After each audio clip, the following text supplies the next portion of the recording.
Shelley Winter Show, live, local, topical, and relevant. I had a chance to speak exclusively to the chair of the Democratic Party of Georgia, Charlie Bailey. Here's how it went. I'm in the studio with Charlie Bailey, who's the chair of the Democrat Party of Georgia. Welcome to the Shelley Winter Show, Charlie. Thank you, Shelley, for having me. The Democratic Party of Georgia. What did I say? Democrat? Is that my? Can you explain why the distinction? Well, I don't know when it started, but it seemed that some folks on the right started saying Democrat sometime in the last 20 years, I feel like. And I think that's where I got it from. So yeah. I didn't mean to do it as a slight. But you do want to make the correction because there is a distinct difference. Sure. So first question, you had a great night, Tuesday night. A lot of people on my side are saying, well, the races that were won were Democrat states. I've pushed back on that. But how does Charlie Bailey, leader of the Democratic Party of Georgia, feel about Tuesday? Well, we feel really good about what happened here in this election and on Tuesday night. I mean, mostly for the working people of this state.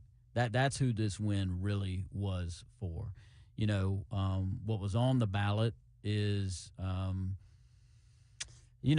Republican actions by these two public service commissioners that raised the rates of average Georgians an average of $500 a year over the past 3 years. And they had a chance, the voters, to say, you know what, we ain't got to put up with that. And we made sure as the state party that we organized around the state and that we spent major money in a media campaign that's not been done in 19 years. Also, that was the last time we won non-federal media campaign race. Just around those two races. Just those two races, yes, sir. We put $250,000 into a TV and digital statewide ad campaign, crystallizing this message about affordability, and it both turned out Democrats, yes, but we also got switchers. You know, we got a bunch of people that have voted for Republicans in the past,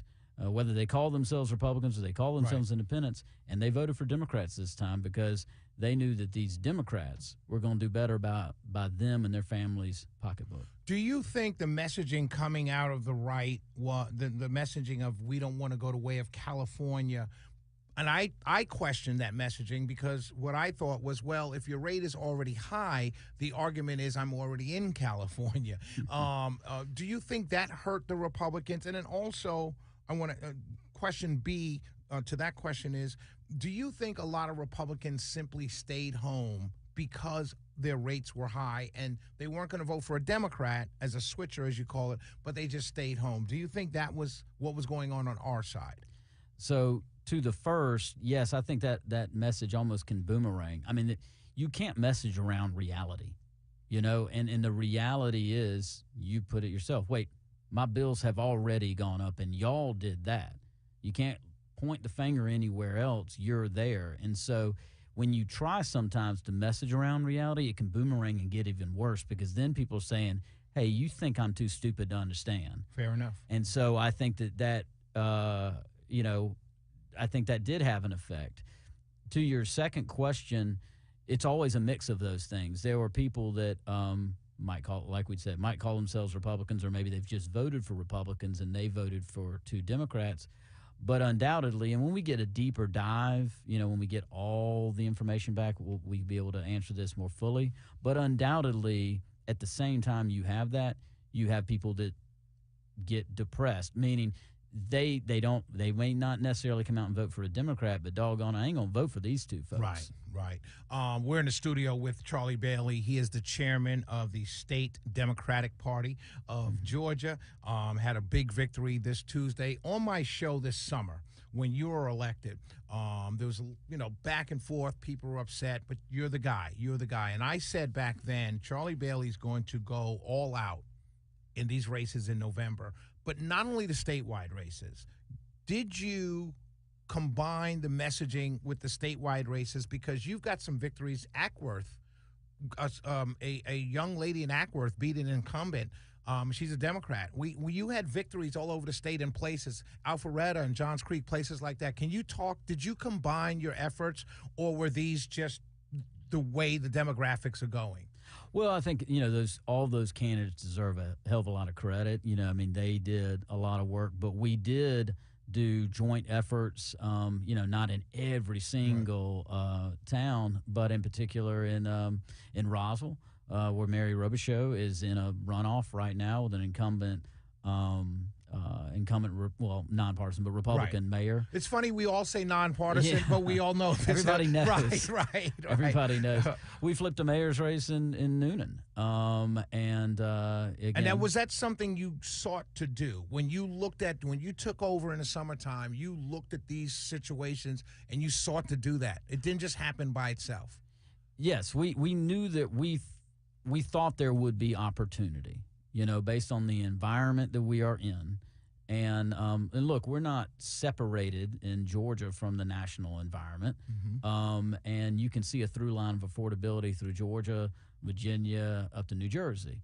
And so whenever you've got that kind of dynamic, and we thought, too, that if we can turn out more voters and convince some voters to vote for Democrats instead of Republicans, we could up the turnout in some of these places and make the Democrats that are running, make it a bit easier for them. For a comparison, what I'm talking about, I think in the last two of these off-year elections, 23 and 21, you had about 600,000 people vote statewide. This time there's 1.56 million. Even though it was even though we all, as media not personalities, but media experts or pundits, whatever you want to call me, we see it as low turnout. You're saying it was a great turnout compared to other off-year years. Bingo. 1 million more. That's right. Not like a small increase. That is a big increase. And it's not as big as a midterm, right? Our last two midterms are about 3.9 to 4 million. But if it's a lot bigger than these races normally are, and that is, we knew if we could drive up that would have added benefits for some of these people running in the municipals around the state.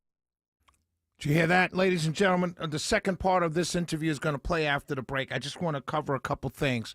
I want you all to pay attention, Democrat or Republican, I don't care who you are, but I want you to pay attention to something Mr. Bailey said, Charlie Bailey said. You can't message around reality.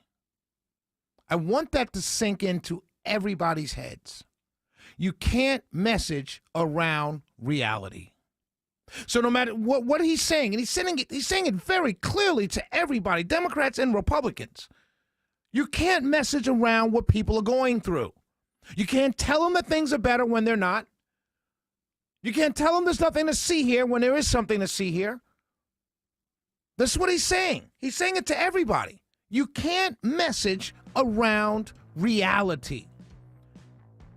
The other thing he said very clearly is that there was 1 million more votes in this off-year election than others. 1 million more. Republicans, just to give you an idea, Republicans going into the PSC race said there were going to be 90,000 more votes. They were at a 90,000 vote deficit because of the municipal races going on around the state. 1 million more votes. Y'all keep playing around. This state is going to be Cobb County because of the Republican Party in Georgia. I'm going to cover more of that, but I want you to hear the second half of my interview, exclusive interview with the chair of the Georgia Democratic Party, Charlie Bailey. We'll be right back.